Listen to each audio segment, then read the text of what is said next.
السلام علیکم ورحمۃ اللہ وبرکاتہ۔ وعلیکم السلام ورحمۃ اللہ وبرکاتہ۔ دوستو، آج ہم آپ کے لیے ایک الگ کنٹینٹ پہ ایک نیا ویڈیو لے کے آئے ہیں۔ آپ اسے پورا دیکھیں اور اسکپ نہ کریں۔ آپ ویڈیو کو برابر دیکھیں اور لائک شیئر کمنٹ کریں۔ ارے یار، 11ویں شریف کا مہینہ چل رہا ہے، کیوں نہ ہم لوگ آج اسی پر کچھ گفتگو کریں؟ ہاں کیوں نہیں فیض بھائی، کبھی کبھی آپ بھی بڑا اچھا مشورہ دے دیتے ہو۔ خیر، یہ تو ہماری خوش نصیبی ہوگی کہ ہم غوث پاک رحمۃ اللہ علیہ کی مبارک زندگی کے اوپر بات چیت کریں۔ ارے واہ، یہ تو بڑی اچھی بات ہے۔ ہمیں یاد آ رہا ہے کہ ہمارے مولانا صاحب نے بھی ایک بار بتایا تھا کہ حضرت غوث اعظم کا نام حضرت عبد القادر ہے رحمۃ اللہ علیہ۔ لیجئے فیض بھائی، آپ بھی کچھ غوث اعظم کے بارے میں کچھ بتا دیں۔ ہاں، ہمیں بھی یاد آ رہا ہے کہ مولانا صاحب نے یہ بھی بتایا تھا۔ آپ رحمۃ اللہ علیہ کا لقب محی الدین ہے، اور بھی کئی لقب بتائے تھے مولانا صاحب نے۔ لقب کا معنی ٹائٹل ہوتا ہے۔ اچھا، استاد صاحب نے یہ بھی بتایا تھا کہ آپ رحمۃ اللہ علیہ کی کنیت ابو محمد ہے۔ کنیت کیا ہے؟ عرب کے رواجوں کے مطابق اصل نام کے علاوہ ایسے نام کو کنیت کہتے ہیں جس میں اولاد، ماں باپ وغیرہ کی نسبت جوڑ لی جاتی ہے۔ جیسے ہمارے آقا صلی اللہ تعالیٰ علیہ وسلم کی کنیت ابو قاسم ہے۔ ماشاء اللہ، سبحان اللہ، بڑی ماشاء اللہ، آج بڑی معلوماتی باتیں ہو رہی ہیں جسے سن کر ہمیں بڑی خوشی ہو رہی ہے۔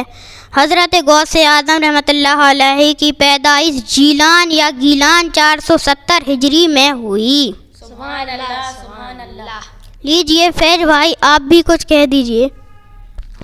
جی، آپ صحیح بتا رہے ہیں، ایسا ہی بتایا تھا استاد صاحب نے۔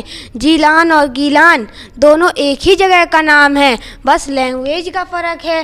ایک عربی ہے اور دوسرا فارسی ہے۔ ایران کا یہ ایک صوبہ ہے۔ آپ رحمۃ اللہ علیہ کے والد صاحب کا نام بھی ہم آپ کو بتا دیتے ہیں۔ آپ رحمۃ اللہ غوث کسے کہتے ہیں، کیا آپ لوگوں کو معلوم ہے؟ جی نہیں، آپ بتائیے۔ غوث کا مطلب ہوتا ہے فریاد رس، یعنی فریاد سننے والا۔ یہ لفظی معنی و مطلب ہے، لیکن تصوف کی بھاشا میں غوث ولایت کا ایک درجہ ہے۔ سبحان اللہ، ماشاء اللہ۔ بسم اللہ الرحمن الرحیم۔ السلام علیکم ورحمۃ اللہ وبرکاتہ۔ ماشاءاللہ، بچوں نے اپنی کوشش کے مطابق پیشکش کی، اور انہی کی خواہش پر چند جملے خاکسار بھی عرض کرتا ہے۔ قطب ابدال بھی ہے، محور ارشاد بھی ہے، مرکز دائرہ سر بھی ہے عبد القادر۔ قطب ربانی، قطب الاقطاب، غوث اعظم، شیخ الشیوخ، غوث الثقلین، امام الطائفین، شیخ الطالبین، شیخ الاسلام محی الدین ابو محمد حضرت سیدنا شیخ عبد القادر جیلانی بغدادی رحمۃ اللہ علیہ کی ولادت 470 ہجری میں ہوئی۔ 90 سال کی عمر مبارک آپ کو ملی، اور 561 ہجری میں آپ کا وصال ہوا۔ حضرات، پیران پیر کے حوالے سے جلسے جلوس میں بہت سے بیانات سنتے رہتے ہیں، طرح طرح کی کرامتیں بیان ہوتی ہیں، یعنی کہ مستند اور غیر مستند ہر طرح کی کرامتوں کا مجموعہ ہوتا ہے آج کل کے جشن غوث الورا کے بیانوں میں عموماً۔ اور بہت کم آپ نے ایسا دیکھا ہوگا کہ تعلیمات غوث اعظم یا حصول تعلیم غوث اعظم کیسا رہا، اس پر بہت کم گفتگو ہوتی ہے۔ بہرحال، حضرت غوث اعظم رضی اللہ تعالیٰ عنہ کی زندگی محض کرامتوں کا مجموعہ نہیں ہے، بلکہ آپ رحمۃ اللہ علیہ نے بہت سی تکلیفوں اور مشقتوں کا بھی سامنا کیا ہے۔ آئیے پہلے 11ویں تاریخ پر کچھ گفتگو کر لیتے ہیں۔ یہ بات ہمیں ڈھونڈنے سے بھی نہیں ملی کہ 11ویں تاریخ کو نہ آپ 11ویں تاریخ کو آپ رحمۃ اللہ علیہ کا یوم وصال ہو یا یوم پیدائش، یعنی اس تاریخ 11ویں تاریخ میں نہ آپ کے یوم وصال ہے اور نہ ہی یوم پیدائش۔ اور ایک کتاب ہے تکملہ ذکر الاصفیہ، صفحہ نمبر 29 پر پیر عبد الرحمن نے بیان کیا، سرکار دو عالم نبی اکرم صلی اللہ تعالیٰ علیہ وسلم کا عرس کیا کرتے تھے، یعنی اس 11ویں تاریخ کو حضور غوث اعظم سرکار دو عالم صلی اللہ تعالیٰ علیہ وسلم کی نیاز دلایا کرتے تھے۔ اس طرح 11ویں بڑے پیر کے نام سے مشہور ہو گئی۔ آئیے بہت زیادہ تفصیلی گفتگو نہ کر کے ابھی تعلیم پر بات کر رہے تھے، تو سب سے پہلے آئیے غوث اعظم کی زندگی میں ایک ایسا دردناک واقعہ پیش آیا جب آپ تعلیم حاصل کرتے ہیں، اسی کو سن لیتے ہیں اور سن کر کے ہمیں اس سے درس ہدایت بھی ملے گا انشاءاللہ۔ اور آج کے دور میں اگر تعلیم ہمارے پاس نہیں ہے تو ہم ہر طرف ستائے جائیں گے اور ہم اپنے بہت سے حقوق سے محروم ہو جائیں گے۔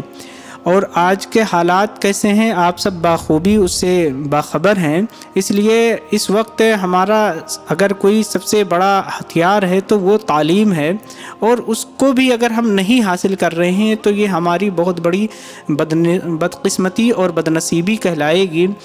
بہرحال عرض کرنے کا مطلب و مقصد یہ ہے کہ غوث اعظم رضی اللہ تعالیٰ عنہ کے نام پر مرغ مسلم اور دیگیں کرا لینا اور طرح طرح کے بریانی وغیرہ پکوان پکا کر کے اور نیاز دلا لینا، یہ اتنا کافی نہیں ہے کہ ہم اپنے قادری ہونے کا ثبوت دیں۔ کسی بھی دینی و مذہبی بزرگ کے وفادار اس وقت تک نہیں کہلائیں گے ہم اور آپ جب تک ان کے فرمودات اور تعلیمات پر عمل نہ کریں۔ قلائد الجواہر ایک کتاب ہے، اس کا اردو ترجمہ ہے اور یہ تصنیف ہے شیخ محمد یحییٰ کی۔ اس کے صفحہ نمبر 41 اور 42 میں لکھا ہے، ابو بکر التمیمی بیان کرتے ہیں کہ میں نے حضرت عبد القادر رحمۃ اللہ علیہ سے سنا کہ آپ نے بیان کیا کہ جب بغداد میں قحط سالی ہوئی تو میں بہت تنگ دست ہو گیا۔ یعنی غوث اعظم کا خود کا یہ بیان ہے، اس کو روایت کیا ابو بکر تمیمی نے، اور غوث اعظم بیان فرماتے ہیں کہ قحط سالی یعنی بغداد میں بھوک مری آئی اور غوث اعظم خود تعلیم حاصل کر رہے تھے وہاں، اور آپ جو ہے تنگ دستی کے شکار ہو گئے، یہاں تک کہ آپ بیان کرتے ہیں آگے کہ کئی روز تک کھانا بالکل نہیں کھایا، راستوں پر ہری سبزی کے پھینکے ہوئے پتوں کی جستجو میں نکلتا تو وہ بھی میسر نہیں ہوتا، کیونکہ دوسرے فاقہ کش فقراء مزاحمت کر کے اسے حاصل کر لیتے، اور میں ان سب کا خیال کر کے آگے بڑھنا پسند نہ کرتا۔ اللہ اکبر۔ آپ دیکھ رہے ہیں یہاں غوث اعظم کا بچپنا ہی ہے، اور آپ تعلیم کی حصولیابی کے لیے اپنا گھر چھوڑ کر کے بغداد میں آئے ہیں، اور یہاں پر عالم یہ ہے کہ قحط سالی آ گئی، بھوک مری آ گئی، اور لوگ سڑکوں پر نکل رہے ہیں، راستوں پر نکل رہے ہیں، کس کے لیے کہ ان کو سبزیوں کے پتے ہی مل جائیں، اسی سے اپنی بھوک کو مٹا سکے۔ غوث اعظم یہ دیکھتے ہیں، اور اس حالت میں بھی آپ بھی کئی دن سے بھوکے ہیں، لیکن آپ اپنے آپ کو